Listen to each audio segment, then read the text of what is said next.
Ayoko. Kilitiin mo si mama nak. Wala na ek si mama. Ha? Kiss mo.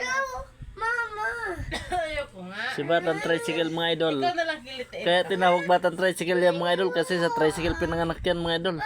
Sa tricycle pinanganak ni Commander yan si Batang Tricycle. Baho kilikili. Ikaw, mabango ba?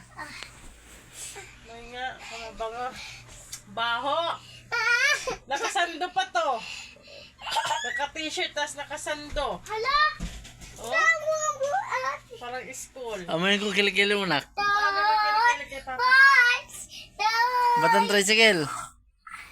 Ayun, maganda kong anak mga Shirt idol. na nakalakad yan. Agoy. Anong sabihin mo sa mga subscriber mo? Hoy, wag na.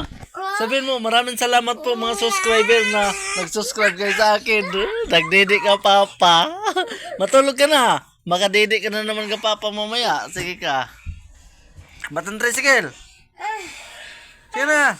Ayan mga idol, kalat yung labahan natin mga idol. Aray ko. Wag nga, wala ko kiliti. Ano yan labahan? Tutupiin na lang yan. Para sabay talaga to si Batang Tricycle. Huwag dyan, nak. Eh, mga, ano pala, tutupin niya mga idol. Pasensya na kung makalat yung bahay namin mga idol, ha. Huwag Batang Tricycle. Yung anak ko mga idol, ay ko. Nak, ipopost ko to sa YouTube. Yari ka dito, oh. Huwag ka magulo. Alay ko.